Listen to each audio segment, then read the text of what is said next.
আজকে আমরা পড়ব ফোর্থ লেসন বা ফোর্থ চ্যাপ্টার, যার নাম আ ডে ইন দ্য জু।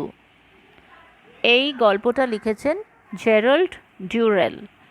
তার পুরো নাম জেরাল্ড ম্যালকম ডিউরেল। উনি 1925 সালে জন্মেছেন, 1995 সালে মারা যান। তিনি একজন ইংরেজ জুকিপার ছিলেন। জুকিপার অর্থাৎ যিনি চিড়িয়াখানা রক্ষণাবেক্ষণ করেন বা চিড়িয়াখানার মালিক। কনজারভেশনিস্ট ছিলেন, পরিবেশবিদ ছিলেন এবং একজন লেখকও ছিলেন। তিনি ডিউরেল ওয়াইল্ড লাইফ কনজারভেশন ট্রাস্ট শুরু করেন। ট্রাস্ট কী জিনিস? ট্রাস্ট এমন একটা অ্যাকাউন্ট যেখানে প্রচুর টাকা রাখা হয়। সেই টাকার ইন্টারেস্ট দিয়ে একটা নির্দিষ্ট কাজে খরচ করা হয়। সেই ট্রাস্টের কিছু যে ইন্টারেস্টটা পাওয়া যায়, সেই ইন্টারেস্টের টাকাটা একটা নির্দিষ্ট খাতে ব্যয় করা হয়। তো এই ট্রাস্টটা তৈরি হয়েছে ডিউরেল ওয়াইল্ড লাইফ কনজারভেশন ট্রাস্ট হিসেবে, অর্থাৎ বন্য প্রাণী সংরক্ষণের কাজে এই ট্রাস্ট থেকে টাকা তুলে খরচ করা যাবে। শুধুমাত্র বন্যপ্রাণী সংরক্ষণের জন্যই এই টাকা খরচ করা যাবে। মূল টাকা নয়, টাকার থেকে যে ইন্টারেস্ট হয় সেই ইন্টারেস্টের টাকাটা। এবং তিনি জার্সি জু শুরু করেন, জার্সি চিড়িয়াখানা। জার্সি নামক একটি জায়গা, সেই জায়গার চিড়িয়াখানা, তাই জার্সি জু। এবং জেরাল্ড ডিউরেল যেহেতু এই জার্সি জু চালু করেন, সেহেতু পরে ডিউরেল ওয়াইল্ড লাইফ পার্ক নামকরণ করা হয় এই চিড়িয়াখানার। এবং তিনি কেন জার্সি জু নাম দেওয়া হয়েছিল, কারণ তিনি সেটা চ্যানেল আইল্যান্ড অফ জার্সিতে শুরু করেছিলেন 1958 সালে। ইংল্যান্ডের কাছাকাছি ছোট্ট একটা দ্বীপ চ্যানেল আইল্যান্ড, সেখানে তিনি এই চিড়িয়াখানা চালু করেন। তাকে আমরা সব থেকে বেশি মনে রেখেছি তার লেখা বইগুলির জন্য। অসংখ্য বই তিনি লিখেছেন এবং অবশ্যই সব বই কিন্তু তার নিজের জীবন কাহিনীর ওপর বেস করে, এবং যে পশু পাখিদের নিয়ে তার জীবনের নানান ঘটনা বা যে সমস্ত ঘটনা রয়েছে সেগুলোই এই সমস্ত বইগুলোতে তিনি লিখেছেন। তিনি একজন অ্যানিম্যাল এনথুজিয়াস্টও ছিলেন। তিনি প্রচণ্ড উৎসাহী ছিলেন পশু পাখিদের নিয়ে এবং তাদের নিয়েই তার সমস্ত লেখালেখি। এখন আমরা যে গল্পটা পড়ব সেটা তার লেখা ম্যানেজারি ম্যানার নামক যে বই, সেটা থেকে একটি অংশ উদ্ধৃত করে দেওয়া হয়েছে, একটা চ্যাপ্টার। এবং এইখানে আমরা দেখব যে লেখক কিভাবে বলছেন, লেখক বলছেন যে কিভাবে তিনি একটি নতুন চিড়িয়াখানা স্থাপন করেছিলেন এবং কিভাবে তার সমস্ত সময় এই চিড়িয়াখানার পেছনে তাকে ব্যয় করতে হতো। চিড়িয়াখানার মালিক হওয়াটা ঠিক কেমন ধরনের অভিজ্ঞতা, সেটাই তিনি এই গল্পে বলেছেন। এবং এখানে আমরা দেখব যে একজন জু কিপার হিসেবে তার সারা দিনের কী অভিজ্ঞতা, সেটাই এখানে বলা হয়েছে এবং সেটা আমরা দেখব। It is one thing to visit a zoo as an ordinary member of the public. একজন সাধারণ পাবলিক হিসেবে, একজন সাধারণ দর্শক হিসেবে চিড়িয়াখানা পরিদর্শন করা বা চিড়িয়াখানায় বেড়াতে যাওয়া এক রকমের ব্যাপার, এবং সেই অভিজ্ঞতা মোটামুটি আমাদের কম বেশি সবারই আছে। কিন্তু it is quite another thing to own a zoo and live in it. কিন্তু একটা চিড়িয়াখানার মালিক হওয়া এবং সেই চিড়িয়াখানার ভেতরেই বসবাস করা, এটা কিন্তু একদম অন্য ধরনের অভিজ্ঞতা। It certainly enables you to rush out at any hour of the day or night to observe the animals. তুমি যদি একটা চিড়িয়াখানার মালিক হও, তাহলে এটা তোমাকে কি কাজ করার জন্য সুযোগ দেবে না, দিনের যে কোনো সময়, দিনে হোক রাতে হোক, তুমি ছুটে বেরিয়ে আসতে পারবে নিজের থাকার জায়গা থেকে তোমার পশু পাখিগুলোকে লক্ষ্য করার জন্য। It also means you are on duty 24 hours a day. আর এটার মানে এটাও দাঁড়ায় যে তোমার কিন্তু কোনো ছুটি নেই, 24 ঘন্টা রোজ তোমাকে এই কাজে নিযুক্ত থাকতে হবে। The average zoo day begins just before dawn. একটা সাধারণ চিড়িয়াখানার যে দিন, সেই দিনটা ভোরের অনেক আগে শুরু হয়। The sky will be slightly tinged with yellow when you are awakened by the bird song. তোমার যখন ঘুম ভাঙবে পাখিদের গান শুনে, তখন কিন্তু দিনের আলো একেবারেই দেখা যাচ্ছে না, সবে মাত্র একটা হলদেটে আভা ধরেছে আকাশের গায়ে। এই সময় পাখিরা তাদের কলকাকলিতে চারিদিক মুখর করে তুলবে, আর তোমার ঘুমটাও তখন ভাঙতে বাধ্য হবে। You can hear a robin singing. তুমি শুনতে পাবে একটা রবিন পাখি গান করছে। You hear the rich, fruity, slightly hoarse cries of the torocos. তারপর তুমি শুনতে পাবে একটা ভরাট, বেশ রসালো কিন্তু একটু ফ্যাসফ্যাসে একটা চিৎকার। এই চিৎকারটা কার? না, টরকস পাখির। অ্যান্ড আ জয়ফুল ব্ল্যাকবার্ড, এবং তারপরেই তুমি শুনতে পাবে একটা ব্ল্যাকবার্ড গান করছে। তার গানটা কিন্তু বেশ আনন্দমুখর গান। As the last of his song dies, the white-headed thrush bursts into an excited cry. এবং যখন এই ব্ল্যাকবার্ডের গান প্রায় শেষ হয়ে আসছে, তখন শুরু হয়ে যাবে আরেকটা পাখির গান। কোন পাখি? না, হোয়াইট হেডেড থ্রাশ। এই হোয়াইট হেডেড থ্রাশ তখন চিৎকার করে গান করতে শুরু করবে। তার গান শুনেই বুঝতে পারবে যে সে ভীষণ উত্তেজিত। Looking out into the courtyard on the velvet green lawns, you can see an earnest group of peahens searching the dewy grass. এরপর তুমি যদি তোমার ঘরের জানালা দিয়ে বাইরের চিড়িয়াখানার উঠোনটার দিকে তাকাও, তখন দেখবে যে উঠানের সেই একদম মখমলের মতো যে সবুজ ঘাস, সেখানে একদল ময়ূরী, পিহেন্স ময়ূরী, তারা সেই শিশির ভেজা ঘাসের মধ্যে খুব মনোযোগ সহকারে এবং খুব একনিষ্ঠভাবে কিছু খাওয়ার খুঁজে বেড়াচ্ছে। A male peahen is dancing, his burnished tail raised like a fountain in the sunlight. এবং দেখতে পাবে কি, একজন পুরুষ ময়ূর, অর্থাৎ পিহেনই বলেছে, যদিও পিকক হওয়া উচিত, কিন্তু লেখক এখানে পিহেন কথাটা ইউজ করেছে আর তার আগে মেল কথাটা ইউজ করেছে। তুমি দেখতে পাবে যে একটা ময়ূর পেখম মেলে নাচ করছে, আর তার সেই সুন্দর ঝকঝকে তেল চকচকে যে লেজের পালকগুলো, সেগুলো যেন একটা ঝর্ণার মতন দেখাচ্ছে, সূর্যের আলোয় চকচক করছে, আর পুরো একটা ঝর্ণার মতন লাগছে, কারণ ময়ূর পেখম মেলে দিলে ভীষণ সুন্দর লাগে দেখতে। আর কবি সেটাকে একটা সুন্দর ঝর্ণার সঙ্গে তুলনা করছেন। At 8 o'clock the zoo staff arrives. ঠিক সকাল 8টা বাজলে চিড়িয়াখানার কর্মচারীরা এসে উপস্থিত হয় বা তারা কাজে চলে আসে। You can hear them shout greetings to each other. তোমরা শুনতে পাবে তারা একে অপরকে চিৎকার করে গুড মর্নিং বলছে। Sounds made by their buckets and brushes are heard. এবং তাদের সমস্ত বালতি, ঝাঁটা, এসবের যে ঠুকঠাক আওয়াজ, সেটাও কিন্তু তোমরা শুনতে পাবে নিজের ঘর থেকেই, তুমি যদি চিড়িয়াখানার মালিক হও। You go out into the cool fresh morning to see if all is right with the zoo.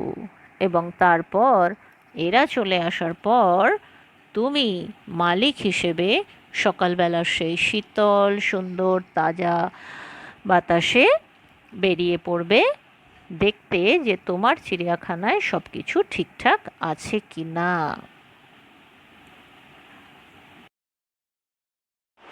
আজকে আমরা A Day at the Zoo continue করব, বাকিটা পড়ব আজকে।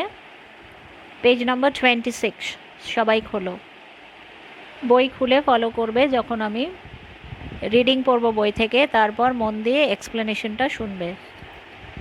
The monkeys and other mammals live in the long, two-storied granite house. Granite পাথর, খুব ঝকঝকে চকচকে এক ধরনের পাথর, সেই পাথর দিয়ে তৈরি পশুদের জন্য একটা দোতলা চিড়িয়াখানা আছে। এই চিড়িয়াখানাটার ভেতরে, আর এই চিড়িয়াখানাটার ভেতরে থাকে বাঁদররা এবং ম্যামলস অর্থাৎ স্তন্যপায়ী প্রাণীরা। স্তন্যপায়ী প্রাণী কারা? যারা মাতৃদুগ্ধ পান করে বড় হয় তারা হচ্ছে স্তন্যপায়ী প্রাণী। তো এই গ্রানাইট পাথরের দোতলা বাড়িটায় থাকে বাদর আর ম্যামলস অর্থাৎ স্তন্যপায়ী প্রাণীরা। বাড়িটা কেমন? বাড়িটা লম্বাটে। তাহলে বাড়িটা লম্বাটে এবং দোতলা। আর কি দিয়ে তৈরি? গ্রানাইট পাথর দিয়ে তৈরি। Here you find a lot of activity. তো এই বাড়িটায় থাকে বাদররা, আর বাদররা তোমরা জানো শান্ত হয়ে এক জায়গায় বসে থাকতে পারে না। সেই জন্য এই বাড়িটায় তোমরা প্রচুর অ্যাক্টিভিটি অর্থাৎ দৌরাত্ম্য দেখতে পাবে। বাদর কিন্তু মানে তোমরা যেটা টাকিতে দেখতে পাও কালো মুখ হনুমান বা ছোট বাদর, সেগুলোই শুধু নয়, আরও অনেক প্রজাতির বাদর হয়, বড়, মাঝারি, বেটে, মোটা, লম্বা, অনেক ধরনের। তার মধ্যে একটা হচ্ছে gorilla. The gorillas have been let out of their cages while the cages are cleaned. তো এই গরিলা, বিশাল আকৃতির যারা বাদর প্রজাতির প্রাণী, এই গরিলাদেরকে, ছবি দেখো তোমরা, সঙ্গে সঙ্গে ছবিগুলো দেখতে থাকো গরিলা কেমন দেখতে হয়। তো এই গরিলাদেরকে তাদের খাঁচা থেকে বের করে দেওয়া হয়েছে। কেন বের করে দেওয়া হয়েছে? কারণ খাঁচাগুলো পরিষ্কার করা হবে। কর্মচারীরা এসে গেছে, তাই সকালবেলা চিড়িয়াখানায় মূল কাজ কি না পশুদের খাঁচাগুলো পরিষ্কার করা। They gallop about on the floor with the high spirits of children just out of school. এবার ছাড়া পেয়ে এই গরিলাগুলো কি করছে? ওরা লাফিয়ে লাফিয়ে সমস্ত করিডোর বা বারান্দায় ছুটোছুটি করছে, সমস্ত চিড়িয়াখানার মধ্যে ছুটে বেড়াচ্ছে এবং প্রচণ্ড হাই স্পিরিটে অর্থাৎ ভীষণ উচ্ছ্বাস আর আনন্দ নিয়ে তারা উচ্ছ্বসিত। ঠিক যেমন তোমরা হও স্কুল ছুটি হওয়ার পরে, বাচ্চারা যেমন স্কুল থেকে বেরোনোর পরেই যেরকম প্রচণ্ড হইচই হট্টগোল করতে থাকে, লাফালাফি, হাহা হিহি, ঠিক সেরকম এরাও ছুটোছুটি করছে, কারণ সারাক্ষণ খাঁচায় বন্দি থাকে। তাই এখন ছাড়া পেয়ে তারা ভীষণ আনন্দ পেয়েছে। তোমরা নিশ্চয়ই বুঝতে পারছো এখন বাড়িতে বসে থেকে যে খাঁচায় বন্দি থাকার জ্বালাটা ঠিক কতটা। They try to range the electric heaters from their sockets. Electric হিটারের ছবি দেখতে পাচ্ছ, এরকম দেখতে হয়। এই ইলেকট্রিক হিটারগুলো দেওয়ালের মধ্যে আটকানো আছে। সকেট মানে হচ্ছে একটা লোহার বা অ্যালুমিনিয়ামের একটা খাঁচার মতো, যেটার মধ্যে ওটা বসিয়ে দেয়ালের সঙ্গে আটকানো থাকে।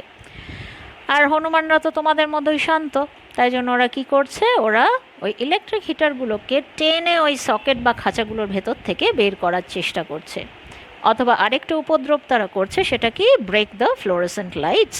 অথবা তারা চেষ্টা করছে যে ফ্লোরোসেন্ট লাইটগুলো রয়েছে, মানে খুব উজ্জ্বল আলো যায় যে লাইটগুলো, এখন আমাদের বাড়িতে যে ছোটো ছোটো বাল্বগুলো যেগুলো থেকে সাদা আলো বেরোয়, সেই যে বাল্বগুলো ইউজ করা হয় সেগুলো কিন্তু ফ্লোরোসেন্ট ল্যাম্প, CFL লাইট বলে যেগুলোকে, F for fluorescent.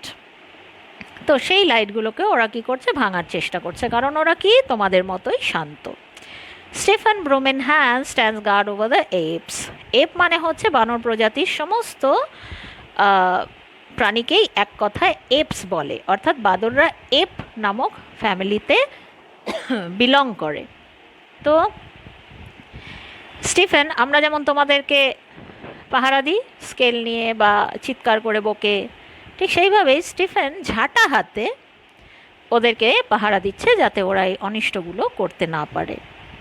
Inside the gorilla কেজেস, আচ্ছা স্টিফেন হচ্ছে একজন এই কর্মচারী এই চিড়িয়াখানার। আর inside the gorillas cages Mike, plump and ever smiling is busy along with Jeremy. আর খাঁচার ভেতরে বাকিরা পরিষ্কার করছে, দুজন পরিষ্কার করছে খাঁচার ভেতরটা। তাদের মধ্যে একজন হচ্ছে মাইক, সে প্লাম্প অর্থাৎ একটু মোটা সোটা, কিন্তু সে ভীষণ হাসি খুশি, তাই তার মুখে সবসময় স্মাইল অর্থাৎ সবসময় সে হাসছে। সে খুব ব্যস্ত খাঁচার ভেতরে, কারণ খাঁচাগুলো তাড়াতাড়ি পরিষ্কার করতে হবে, নয়তো গরিলাগুলো তো সব লণ্ডভণ্ড করে দেবে। তাই ও আর ওর সঙ্গে ওকে কে হেল্প করছে? জেরেমি। এই জেরেমি আর মাইক আরও দুজন কর্মচারী চিড়িয়াখানার, ওরা চিড়িয়াখানার ভেতরটা বা খাঁচার ভেতরগুলো পরিষ্কার করছে।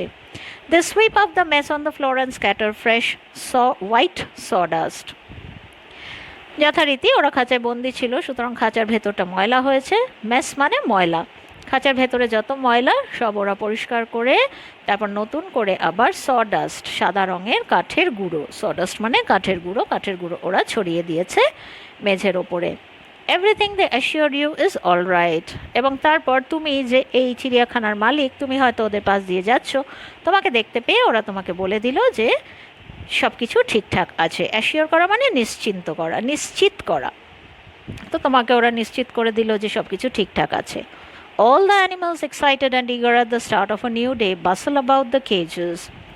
দিনের শুরু, সমস্ত অ্যানিমেলরা ভীষণ উত্তেজিত, এক্সাইটেড মানে উত্তেজিত, এবং তারা ভীষণ ইগার, আগ্রহী, উৎসুক, কারণ নতুন একটা দিন শুরু হয়েছে। এবং সেই কারণে এত উত্তেজিত তারা যে তারা কি করছে, বাসল অ্যাবাউট দ্য কেজেস, খাঁচার মধ্যে তারা হুটোপুটি করছে, ছুটোছুটি করে বেড়াচ্ছে যে যার খাঁচায়। Etam, the black Celebes ape, clings to the wire, baring his teeth at you in greeting. তো একটা খাঁচায় রয়েছে একটা সেলিবিস এপ। এও বানর প্রজাতিরই এক ধরনের বাদর, বেশ বড় মাপেরই হয়, গরিলার থেকে একটু ছোট। ছবিটা দেখো সেলিবিস এপ ঠিক কীরকম হয়। তো এই লেখকের যে সেলিবিস এপটা রয়েছে তার নাম দিয়েছেন তিনি, নাম হচ্ছে এটাম। সে একটা তার ধরে ঝুলছে, ওয়ার মানে তার, ক্লিং করা মানে সেটা ধরে ঝুলে রয়েছে। আর যেই তোমাকে দেখতে পেয়েছে সে, তুমি তো মালিক, বা লেখককে যেই দেখতে পেয়েছে সে, কে সঙ্গে সঙ্গে কি করছে, নিজের সব দাঁত বের করে তোমাকে গ্রিট করছে, তোমাকে ওয়েলকাম করছে, স্বাগতম জানাচ্ছে। Upstairs in the house, the parrots and parakeets salute you with a cacophony of sounds. বাড়ির ওপর তলায় সমস্ত টিয়া পাখি এবং বদ্রিকা পাখিরা রয়েছে, তারা তোমাকে স্বাগত জানাচ্ছে কি দিয়ে না, ক্যাকোফনি অফ সাউন্ডস দিয়ে, পাঁচমিশালি পাখির কিচিরমিচির আওয়াজ, একটা তারস্বরে চিৎকার, সেটা হচ্ছে ক্যাকোফনি। আর টিয়া পাখির যেটা আসল ডাক সেটা মোটেও খুব একটা মিষ্টি না। আর প্যারাকিটসরা কিচিরমিচির করে ডাকে ঠিকই, তো প্যারটস আর প্যারাকিটসদের আওয়াজ মিলিয়ে একটা প্রচণ্ড পাঁচমিশালি শব্দ আসছে, সেটাই cacophony. Suku the grey parrot cries, I am a very fine bird. এবং এই পাখিদের মধ্যে, টিয়া পাখিদের মধ্যে একটা ধূসর রঙের টিয়া পাখি আছে। ধূসর রঙের টিয়া পাখি এরকম দেখতে হয়, ছবিটা দেখো। ধূসর রঙের টিয়া পাখি, সে একটু কথা বলতে শিখেছে। তোমরা সবাই জানো টিয়া পাখি মানুষের কথা নকল করতে পারে। ও একটাই কথা জানে, সেটা হচ্ছে I am a very fine bird, আমি একটা খুব ভালো পাখি। আর ও সেটা চিৎকার করে করে বলছে। A host of quick-footed, bright-eyed mongooses patter busily around their cages. একদল মঙ্গুস, বেজি, তোমরা প্রায় দেখতে পাও তোমাদের টাকিতে অনেক দেখা যায়, সুন্দর সুন্দর বেজি, বেশ হৃষ্টপুষ্ট। তো সেই বেজিরাও এখানে খাঁচায় রাখা আছে। তাদের চোখগুলো কেমন ব্রাইট আইড, তারা চোখগুলো জলজল করছে, উজ্জ্বল চোখ তাদের। আর তোমরা জানো কি সুন্দর টুকটুক টুকটুক করে দৌড়ে দৌড়ে ওরা এদিক ওদিক ছুটোছুটি করে যায়। আর সেই জন্য লেখক ওদেরকে কুইক ফুটেড বলছে। আ হোস্ট মানে একদল, একদল বেজি যারা ভীষণ দ্রুত ছুটোছুটি করতে পারে, যাদের পা ভীষণ দ্রুত চলে, আর যাদের চোখ জলজল করছে, তারা প্যাটার করছে, মানে ওই যে টুকটুক করে ছুটে যাওয়া এদিক ওদিক, সেটাকে প্যাটার বলে। এবং ভীষণ ব্যস্ততার সঙ্গে তারা এই টুকটুক করে এদিক ওদিক ছুটোছুটি করছে, কোথায় না নিজেদের খাঁচার চারিদিকে। The hairy armadillo lies on its back, paws and nose twitching. একটা লোমশ আর্মাডিলো, আর্মাডিলোটা আমাদের দেশের নয়, এই পশুটা এরকম দেখতে হয়, ভালো করে দেখো। তো লোমশ আর্মাডিলো, সে পিঠের ওপর উল্টো হয়ে শুয়ে আছে, আর তার হাতের থাবা আর নাকগুলোকে সে কুচকাচ্ছে, টুইচ করছে মানে একটু একটু নাড়ছে। You pass slowly down the house to the big cage at the end where the Taurocus now live. Taurocusের কথা আমরা আগেই পড়েছি। এবার ওই নিচতলাটা দিয়ে তুমি হাঁটতে হাঁটতে ওই দোতলা, ওপরতলা, আপস্টেয়ার্স, ওপরতলায় বাড়ির, ওই বাড়িটা দোতলা বাড়ি, সুতরাং আপস্টেয়ার্স ইন দ্য হাউস, ওটা তখন বলতে ভুলে গেছিলাম। যাই হোক, বাড়িটার ওপরতলায় এই পাখিদের খাঁচাগুলো রয়েছে। এবং লম্বাটে বাড়ি, প্রথম থেকে শেষ অবধি হাঁটতে হাঁটতে তুমি যখন শেষ প্রান্তে পৌঁছবে, তখন রয়েছে কি সেখানে একটা বিশাল বড় খাঁচা, এবং ওই খাঁচায় টরকস পাখিগুলো থাকে এখন। The male pitta I had reared while in West Africa. এবং এই টরকস পাখিগুলোর মধ্যে যেটা ছেলে পাখি, ওর একটা নাম দিয়েছেন লেখক, ওর নাম পিটি। এবং এই পিটিকে যখন লেখক পশ্চিম আফ্রিকায় ছিলেন সেইখানে তিনি ওকে সংগ্রহ করেছিলেন এবং সেখানেই ওকে বড় করেছিলেন। রিয়ার করা মানে লালন পালন করে বড় করা। স্বাভাবিকভাবেই পিটি হচ্ছে লেখকের অনেকটা পোষা, আর তাই he peers at you from one of the higher perches. যেই ও দেখতে পাচ্ছে যে লেখক এসেছে, ও কী করছে, একটা উঁচু ডাল, হাইয়ার পার্চ মানে উঁচু ডাল থেকে ও উকি মেরে দেখছে তোমাকে অর্থাৎ লেখককে। Then if you call to him he will fly down and land on a perch nearest to you. আর তারপর তুমি যদি ওর নাম ধরে ওকে ডাকো, ও উড়ে এসে বসবে কোথায়, সেই ডালটায় যেটা তোমার থেকে সব থেকে কাছে, তোমার সব থেকে কাছে। ও খাঁচার ভেতরেই রয়েছে, কিন্তু খাঁচার ভেতরে যে ডালটায় বসলে খাঁচার বাইরের তোমার সব থেকে কাছে আসা যায় সেইটায় এসে ও বসবে। Then if you call then he will throw back his head and give a husky cry, karu karu karu kuku ku. আর তারপরে ও আনন্দের চোটে কী করবে, মাথাটা পেছন দিকে উল্টে ডাক ছাড়বে ওর সেই ফ্যাস ফ্যাসে গলায়। হাস্কি মানে ফ্যাস ফ্যাসে গলায় বেশ জোরে চিৎকার করে ডাক ছাড়বে। আর ডাকটা কীরকম হবে শুনতে, অনেকটা কারু কারু কারু কুকু কু। You come out of the bird house. এবার তুমি সেই পাখিদের বাড়ি থেকে বেরিয়ে আসবে। Then walk to the reptile house. এবার বেরিয়ে এসে তুমি হেঁটে যাবে সরীসৃপদের বাড়িটার দিকে। তাহলে সরীসৃপরা আলাদা একটা বাড়িতে থাকে, তাদের বাড়ির দিকে এবার তুমি হেঁটে যাবে। সরীসৃপ নানান প্রজাতির হয়, ছবিটা দেখো ভালো করে, কত রকম প্রাণী এই রেপটাইল বা সরীসৃপদের বারের অন্তর্গত। Here, in a pleasant temperature of 80 degrees, the reptiles doze. এখানে টেম্পারেচারটা খুব মনোরম করে রাখা আছে এই বাড়িটায়। জার্সি হচ্ছে ইংল্যান্ডে, সুতরাং এসব জায়গায় ঠান্ডা বেশি থাকে, এগুলো শীত প্রধান দেশ। তাই এই বাড়িটার ভেতরে টেম্পারেচারটা, তাপমাত্রাটাকে 80 ডিগ্রি সেন্টিগ্রেড নয়, কিন্তু 80 ডিগ্রি ফ্যারেনহাইট, অর্থাৎ এই 28 ডিগ্রি থেকে 29 ডিগ্রির মতন সেন্টিগ্রেড, এরকম একটা মনোরম টেম্পারেচার করে রাখা আছে। কেন রাখা আছে? কারণ সরীসৃপদের শরীরের রক্ত কিন্তু ঠান্ডা, তাদেরকে বাইরের উষ্ণতা দিয়ে নিজেদেরকে উষ্ণ রাখতে হয়, গরম রাখতে হয়। তাই এই বাড়িটায় এই টেম্পারেচারটা মেনটেন করা হয়। Snake's regard you কামলি with lidless আইজ। এবার তুমি যখন ওই বাড়িটায় ঢুকলে, সাপরা তোমাকে দেখছে খুব শান্ত চোখে। আর কি দিয়ে দেখছে না, তাদের চোখগুলো দিয়ে, যেই চোখের ওপর কোনো রকম লিড বা আচ্ছাদন নেই। আমরা চোখ বন্ধ করতে পারি কারণ আমাদের চোখের ওপর একটা লিড বা আচ্ছাদন আছে, আর সেটা খুললে আমরা বাইরের জিনিস দেখতে পাই। সাপেদের চোখের ওপর সেই লিড বা আচ্ছাদন নেই। Frogs make gulping sounds. ব্যাঙগুলো কীরকম একটা ঢোক গেলার মতো আওয়াজ করছে, তোমরা জানো সবাই ব্যাঙ কীভাবে ডাকে। লিজার্ডস লাই ড্রেপড ওভার রক্স। টিকটিকিগুলো, নানান প্রজাতির টিকটিকি হয়, শুধু আমরা বাড়িতে যেগুলো দেখতে পাই সেগুলোই নয়, গিরগিটিরাও এই টিকটিকিদের প্রজাতিতেই পড়ে। ছবিগুলো দেখো, দেখলেই বুঝতে পারবে কত হরেক রকমের টিকটিকি হতে পারে। এবং তারা, ওদের খাঁচার মধ্যে অনেকগুলো পাথর দেওয়া আছে, গাছের গুঁড়ি দেওয়া আছে, ট্রি ট্রাঙ্কস অর্থাৎ গাছের গুঁড়ি দেওয়া আছে আর পাথর দেওয়া আছে, তার গায়ে ওরা যেন লেপ্টে শুয়ে আছে ওদের খাঁচার ভেতরে।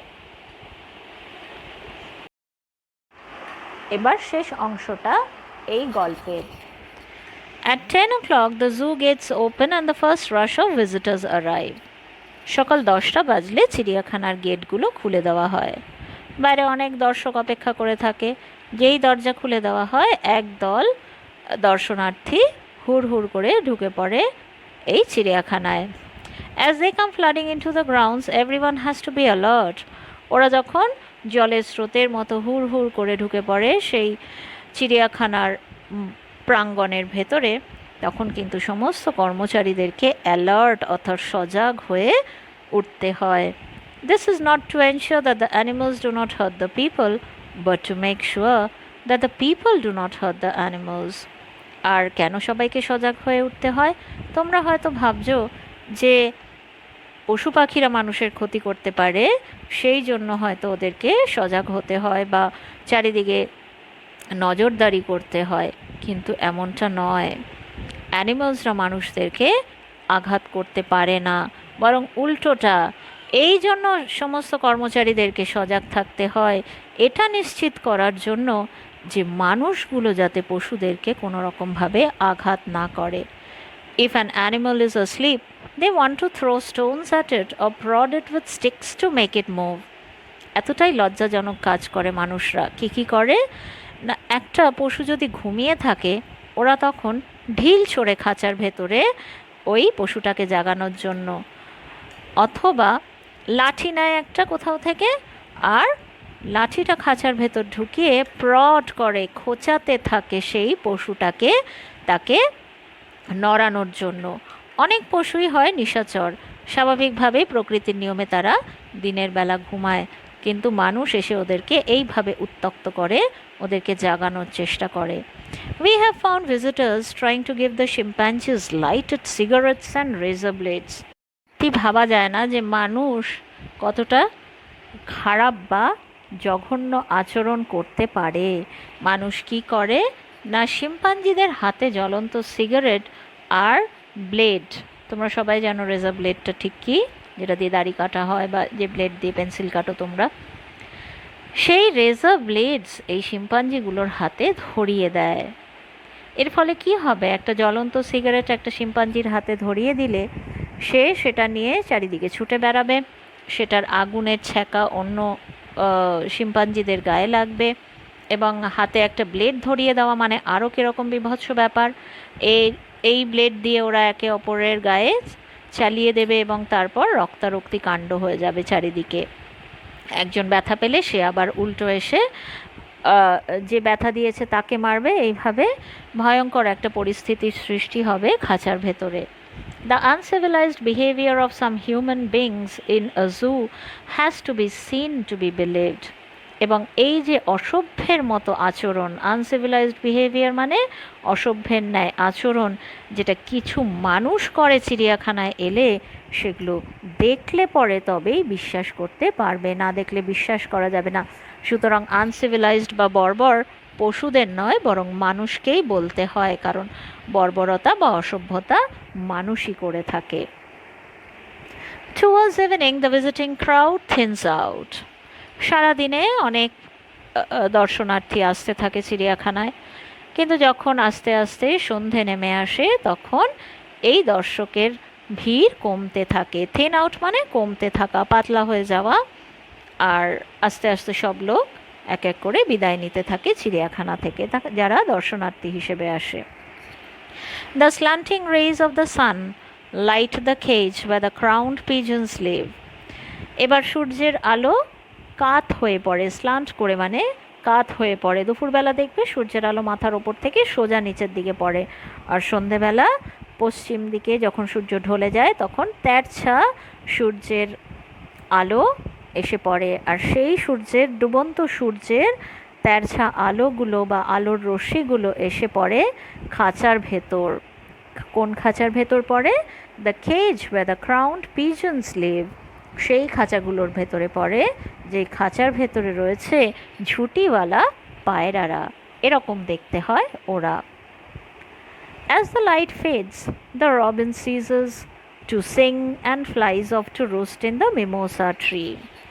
ধীরে ধীরে যখন দিনের আলো নিভে আসে, ফ্যাকাশে হয়ে আসে, আস্তে আস্তে অন্ধকার নেমে আসতে থাকে, রবিন পাখিগুলো যারা দিনের প্রথমে খুব উত্তেজিত হয়ে গান করতে শুরু করেছিল, তারাও নিজেদের গান থামিয়ে দেয় আর উড়ে গিয়ে বসে ওদের খাঁচার ভেতরের মিমোসা গাছে।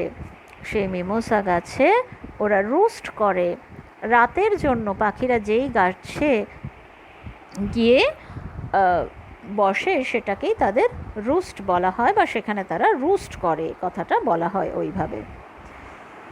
The white-faced owls that have spent all day pretending to be great tree stumps now open large golden eyes. আর সেই সাদামুখ প্যাঁচাগুলো যারা সারাটা দিন বসেছিল নিথর হয়ে, এমন ভান করে, প্রিটেন্ড করা মানে ভান করা, তারা ভান করে বসেছিল যে তারা এক একটা গাছের গুড়ি, নো নরণচরণ, একদম নড়াচড়া করেনি তারা সারাদিন। এইবার যেই সন্ধে হয়েছে ওরা কি করছে নাও ওপেন লার্জ গোল্ডেন আইজ, ওরা ওদের বড় বড় সোনালি চোখগুলো এবার খুলেছে। কেন?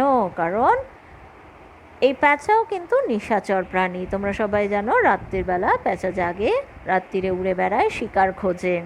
আর যদিও এই পাখিগুলো খাঁচার ভেতরে আছে, তবুও তাদের প্রাকৃতিক নিয়মেই সারাদিন ঘুমিয়ে এবার তারা বড় বড় চোখগুলো খুলে এদিক ওদিক তাকাচ্ছে।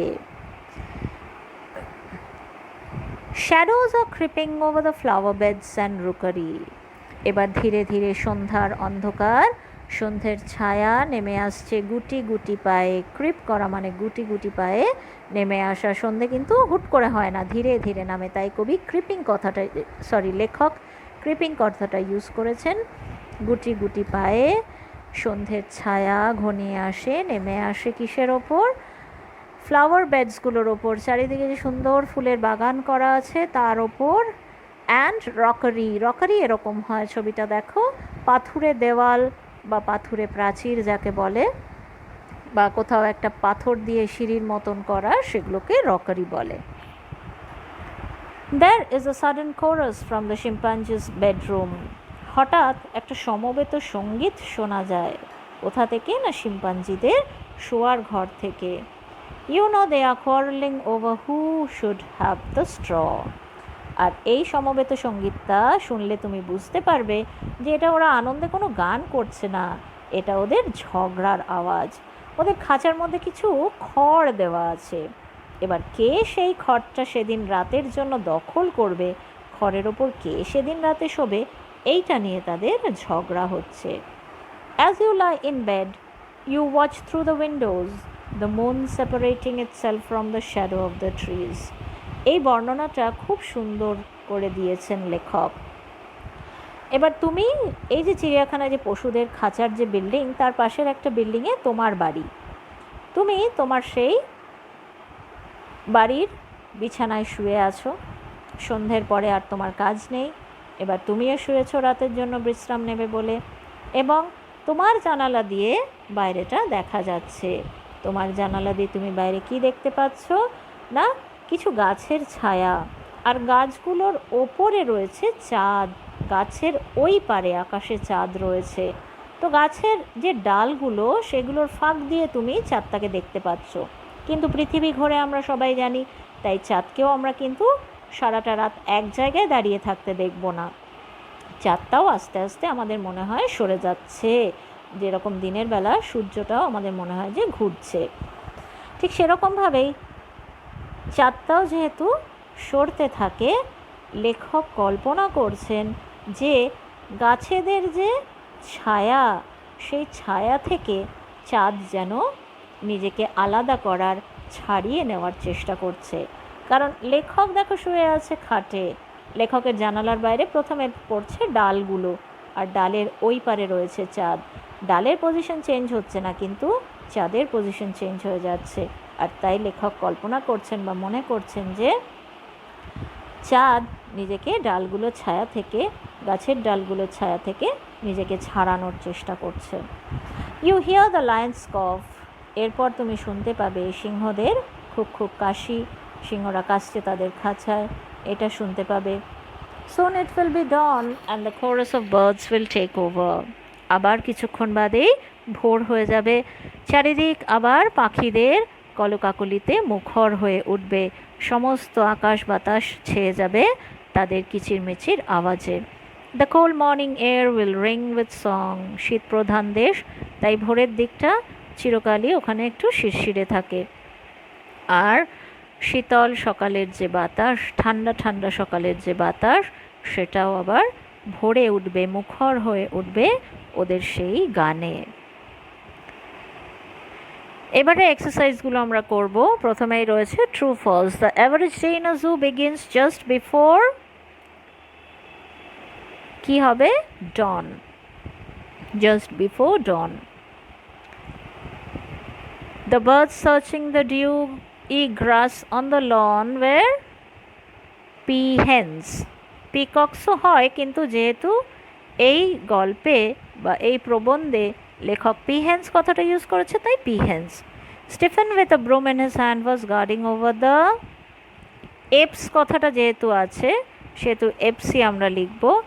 আসলে ওখানে গরিলারাই থাকে, গরিলারই ক্রেও কারেক্ট, কিন্তু যেহেতু পার্টিকুলারলি এপস কথাটা দেওয়া আছে তাই এপসটাই আমরা রাইট দেব। The name of the black Celebes ape was Atom. The reptiles dosed in the temperature of 80 degrees.